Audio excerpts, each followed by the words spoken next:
Welcome to the show. If you are here, all of your vitals made it through the 4th of July celebration. Congratulations. Today we are going to look at ESPN's running back 20, Breece Hall. And what does Vegas think about him? What does 2025 Fantasy Football magazine think about him? And you can decide what you think about him. In honor of Breece Hall, or as the folks in Ames, Iowa call him, Breece Lightning, I wore a vintage Iowa State Cyclones t-shirt that I'd like to show you. I'm going to be gentle with you here.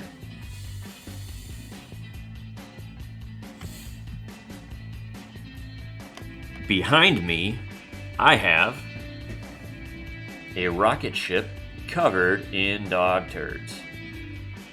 So the rocket ship in Breece Hall has a Vegas over-under line for rushing yards season long set at 900.5 rushing yards.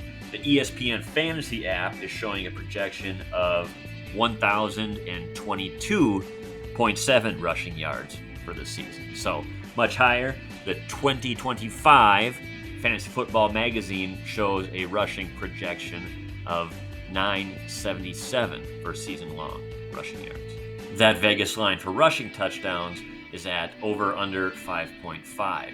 The ESPN Fantasy app has the season-long rushing touchdowns at 5.3. And the 2025 Fantasy Football magazine has them projected at 6 rushing touchdowns.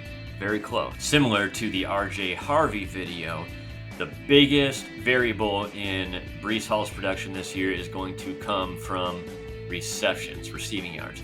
Last year, he had 57 receptions for 483 yards and 3 touchdowns. The ESPN app just does a snapshot of his rushing totals. However, he is projected 233 full PPR fantasy points compared to last year at 242.4 is what he finished, again, full PPR. Last year, he had 876 rushing yards. This year, they're projecting 1,022.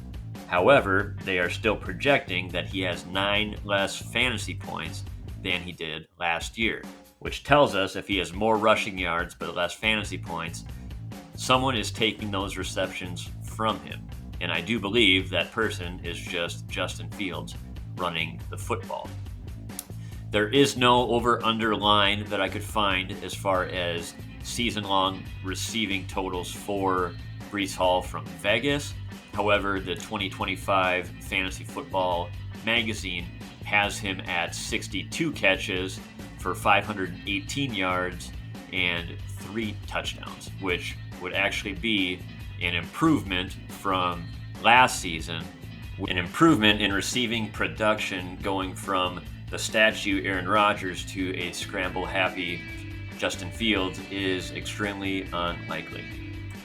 Breece Hall, the running back, can still produce, but this year he is like the opposite of a turd in a punch bowl. He is like your lucky rabbit's foot that you dropped into an outhouse.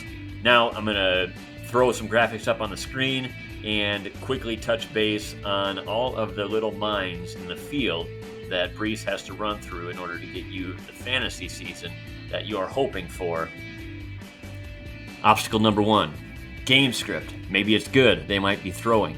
Vegas has them at over or under 5.5 total wins for the year, which is tied for second worst with 4 other teams. The only team worse at this point is 4.5 total wins for the Cleveland Browns. Obstacle number 2, Justin Fields. In a small sample size last year, he threw for 5 touchdowns while also rushing for 5 touchdowns. That 1-to-1 ratio is typically not great for running back success in the receiving game. In 10 games last year of limited action, Justin Fields carried the ball 62 times, so 6.2 carries per game.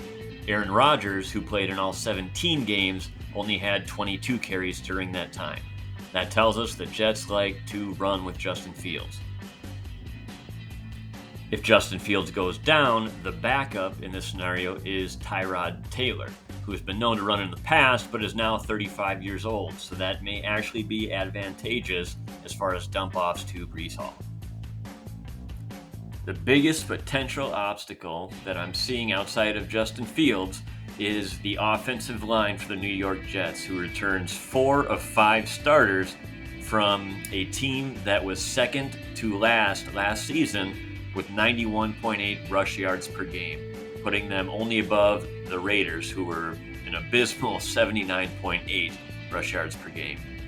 For rushing touchdowns last year, that New York Jets offense only produced 8 rushing touchdowns. That 8 rushing touchdowns is ahead of only the Dallas Cowboys, who had 6. The potential upside of the offensive line is that they are very young.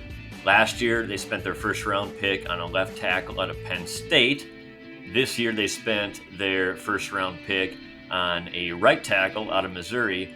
And then the ages of left guard, center, and right guard are 24, 26, and 27. So hopefully they can develop and take a big step forward and move these lines on the rushing yards and maybe put them in some more goal-to-go situations.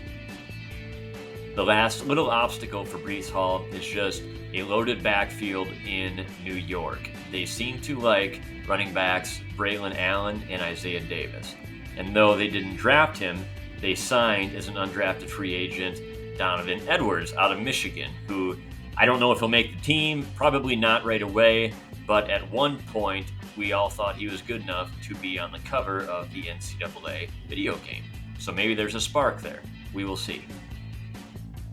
The idea behind these videos isn't just to pick out players that I think you should take or not take, but rather to compare major sources in the fantasy realm and Vegas and see where the major discrepancies are, and for you to decide what you think about those discrepancies and is it worth taking a risk on some of these players. That's all for today. Have a great rest of yours. Take care.